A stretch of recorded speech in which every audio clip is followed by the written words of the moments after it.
네, 오늘거의 당잠사입니다. 오늘도 당신이 잠든 사이 자지 않고 여러 가지 이슈 정리해봤습니다.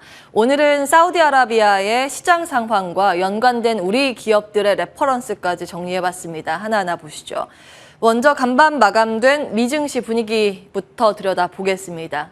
흐름이 굉장히 좋았습니다. 나스닥 지수 3% 가까운 급등, 한풀이 급등이라고 할 만하죠.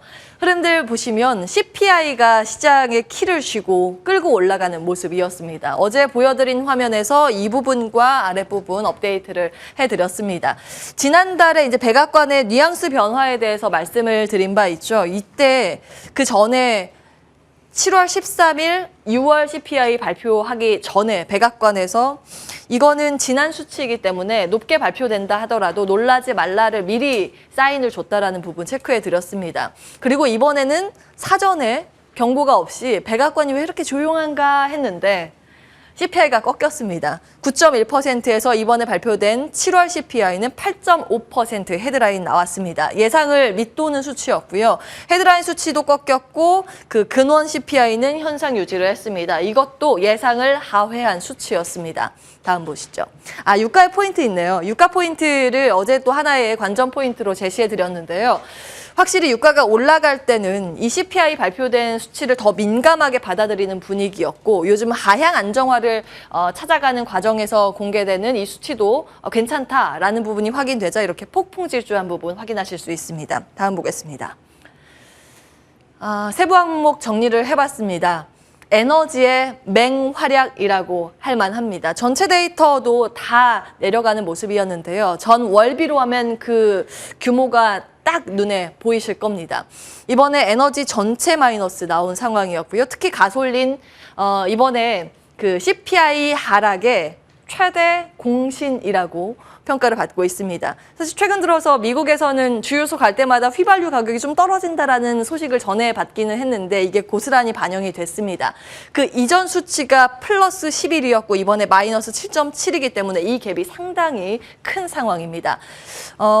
사실 이 부분은 어느 정도 시장은 알고 있었습니다. 왜냐하면 우리가 주유소 갈 때마다 체감을 했기 때문에 딱 컨센서스 정도였는데 이 지수를 끌어내린 1등 공신, 숨겨진 공신은 사실 트랜스포테이션 쪽에 있었습니다. 수송 서비스 쪽이 많이 내려갔는데요. 예상치를 하회하는 흐름, 두루두루 좋습니다. 다음 보시죠.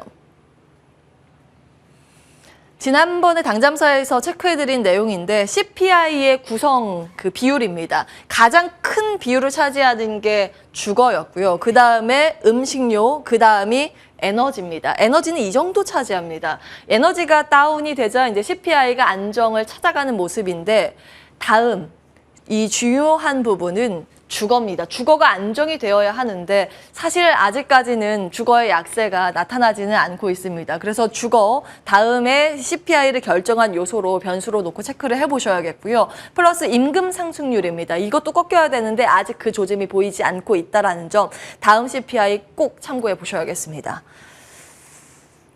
자, GDP 나우에서 3분기 수치 올렸습니다. 3분기 추정치죠. 애틀란타 연은이 고시하는 3분기 추정치 이번에 2.5%로 다시 고시했습니다.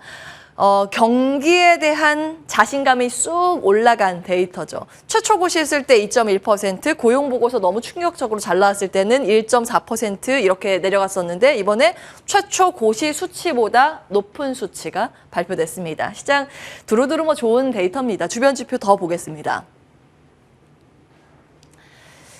지난번에 체크해드린 고용 보고서 너무 충격적으로 잘 나왔다 말씀을 드렸는데 그때 반응과 완전히 반대되는 흐름들이 금리와 달러에 나타났습니다. CPI 발표되자마자 달러 인덱스 수직 낙하하는 흐름이었고요. 종가상은 전거래보다 1% 마이너스 썼습니다. 우리 시장은 외환 시장의 우호적인 상황이고요. 금리의 베팅치도 뒤에서 앞으로 이동했습니다.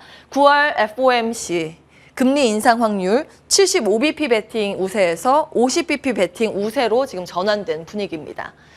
시장에서는 이제 리스크 온에 대한 기대감으로 연결되고 있습니다. 다음 보시죠.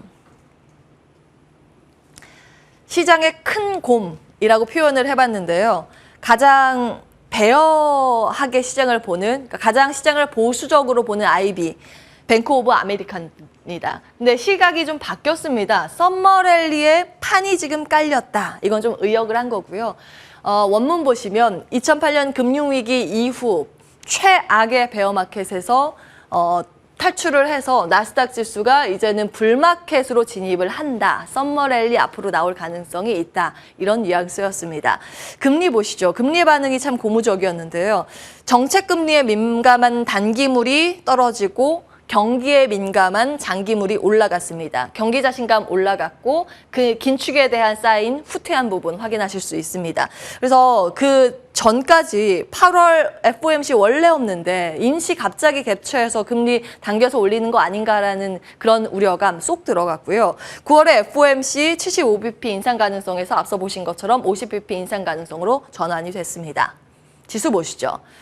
그야말로 질주하는 흐름, CPI가 개장 전에 공개가 됐기 때문에 3대 지수 일제히 갭 상승으로 딱 출발이 됐고요. 나스닥 지수는 더 이어가면서 전강 후 강강으로 마무리가 됐습니다. 3% 가까운 급등 마감에 성공을 했습니다.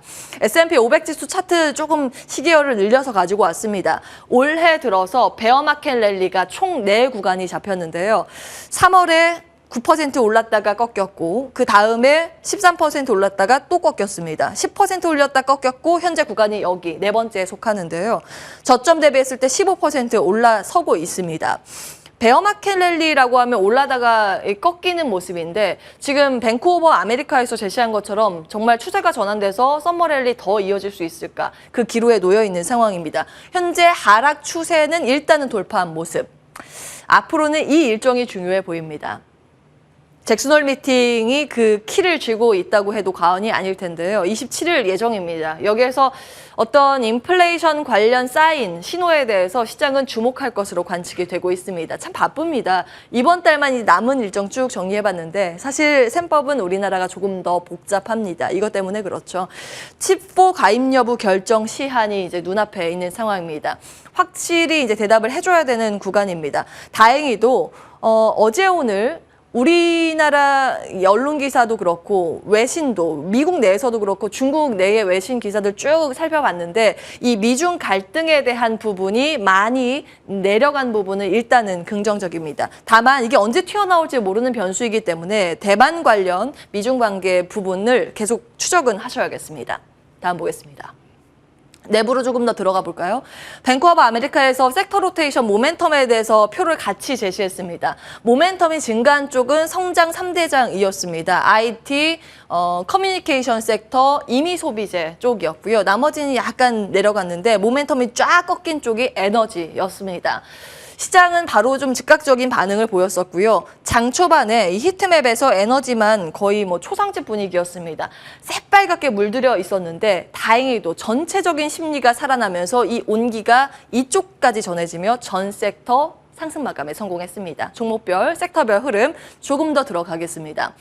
우리나라의 우호적인 필라델피아 반도체 지수 4% 급반등 반가운 모습이었고요. 테마 상승률 상위로 쭉 정리해봤습니다. 어제 많이 빠졌었던 바이오 섹터 강했고 테마주 중에서는 체외 진단이 15% 급등세를 시현했습니다. 여기에 속한 한 종목이 뭐 워낙 많이 밀려 있어서 거의 밈 주식처럼 100% 이상 상승을 한 영향을 받기는 했습니다. 태양광 그 다음으로 좀 강한 모습이었습니다. 그리고 그 배터리에 들어가는 소재단, 그 원자료 관련 테마주들이 요즘 미국 내에서 굉장히 강한 모습을 보이고 있는데요. 국내에서 연관해서 포스코 케미칼 등의 움직임도 움직이고 있다는 부분 체크를 해보셔야겠습니다. 메타버스 테마 다행입니다. 반등에 성공했습니다. 4.5%의 섹터 상승률이고요. 어제 시간 외거래에서 급락했었던 로블록스, 유니티 모두 반등에 성공하는 모습, 메타 플랫폼스 6% 가까운 상승이었습니다. 뱅크 오브 아메리카가 이제 리스크 온에 베팅을 하려는 모양인지 여러 가지 기사를 많이 냈습니다. 이제 보고서를 많이 냈는데 그 가운데 하나가 메타버스, AI, 인공지능 긍정 전망이었습니다. 그 영향을 받았다고 보시면 되겠습니다. 다음 보겠습니다. 자, 국내 이슈 하나 더 체크해 보겠습니다. 사우디아라비아 쪽 쭉 정리를 해왔는데요. 어제 개장 중계하면서 네옴시티 이슈를 체크해 드린 바 있습니다. 그 내용을 다시 한번 정리해 보겠습니다. 지금 업계에서 들리는 소식에 따르면입니다. 소식통에 의해서 전해진 내용인데 11월 전후에 사우디아라비아와 정상회담 개최를 추진하고 있다라는 소식이 전해지면서 어제 관련주들이 들썩이는 모습이었습니다. 실질적인 통치자인 빈살만 왕세자, 우리나라와 사실 관계가 나쁘지 않기 때문에 그런 기대감도 있는 듯 싶습니다. 이때 아마 우리 정부가 이 안건을 밀어주고 싶을 겁니다.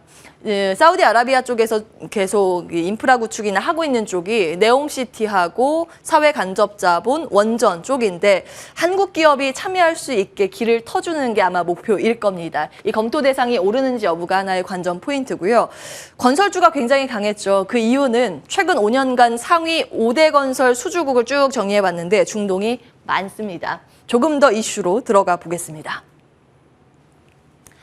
자, 사우디아라비아의 시장 상황 쭉 정리를 해봤습니다.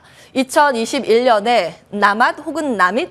제가 아랍어는 몰라서 우리나라로 표현하면 공동성장이라는 단어인데 이 프로그램을 정부에서 발표했습니다. 참여 기업은 우리나라는 현대건설, 삼성엔지니어링 MOU 체결한 이력이 있고요.